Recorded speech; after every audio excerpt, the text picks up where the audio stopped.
I'm Ted Berg for SNY.TV, and today on Know Your Enemy, we look at the Tigers as Detroit visits the Bronx for the weekend to take on the Yankees. Calling in to chat with us is Beaton from the Tigers blog, blessyouboys.com. Al, how are you?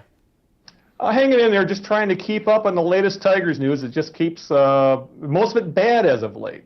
Yeah, you mentioned that. Usually we like to start with the good news for the visiting team, but I'd like to flip the script a little bit today because the bad news is probably taking precedence in Tiger Town. Delmon Young is in jail. Yeah, he got into some sort of altercation. I've heard everything called from a brawl to a fight at a Midtown Manhattan bar last night about 2:30 in the morning. Last reports are he's still in jail. He was highly intoxicated, actually had to be taken to the hospital to sober up before he was taken to be booked. So it's not a good situation for someone who has a history of not making good decisions. Obviously it's still early. Any word on, and obviously it's not the primary concern here, any word on when he'll return to the lineup? That the Tigers have yet to make an official statement. It wouldn't surprise me, though, if they get him back in pretty quickly. When Miguel Cabrera had his alcohol-related incident a couple years ago, late in the season. He was bailed out that morning, in the lineup that night. I'm not going to go into the moral issues of it, but when you're paying someone that kind of money, you want him in the lineup as soon as possible because they expect Delmon Young to hit.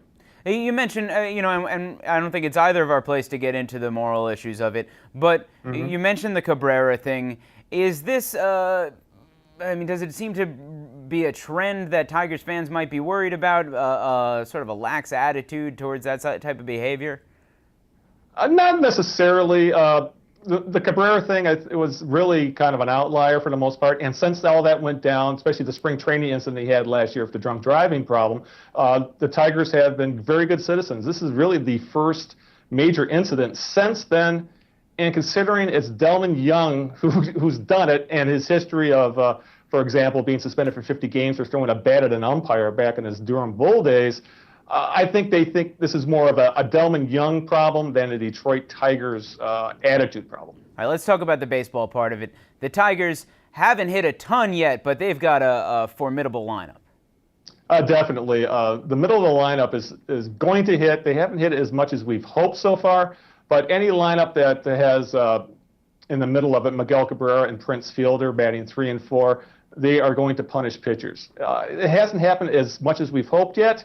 But you're talking two players who should be MVP candidates, and here in Detroit, we're hoping they break out in New York this weekend.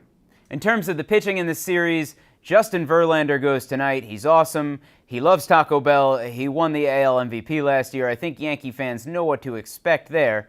Tomorrow's starter, Drew Smyly, a guy without a ton of experience, but who's off to a rollicking start in his major league career. Yeah, this has probably been the most surprising player of from the Tigers' perspective this year. He has little more than a year's experience as a pro, yet he has an ERA in the low ones right now. He's pitched very, very well. He throws strikes, doesn't walk a lot of batters, very efficient pitcher, which considering the Tigers have players like Max Scherzer and Verlander who tend to run up high pitch counts is very refreshing. Yet the Tigers have been unable to get him a win because of the bats have been slumping so much, have been slumping to this point. But Smyly has been a great surprise. I don't think he's going to continue to pitch as well as he has, but for the moment, the Tigers will take it. You mentioned Scherzer. He's going Sunday. He's off to sort of a weird start. His peripherals look really good, but he's been hit pretty hard. Definitely. Scherzer is an extremely talented pitcher, and the Tigers believe he could be a top-of-the-rotation type of guy. Unfortunately, his mechanics he's on a razor's edge when it comes to his mechanics. If he's even off a little bit, he gets lit up like it's batting practice, and he's had a couple starts this year where he literally has been lit up. But as we like to say, you just never know with Scherzer. He could be, we call it the Scherzer coaster here in Detroit. He could be on, he could be off. I really can't tell you which one it will be. It depends on his mechanics on that evening. Al, thanks so much. I appreciate your time. Remember, for all the latest Yankee coverage, be sure to check in at itsaboutthemoney.net and chat with other Yankee fans throughout the weekend at nyfans.com.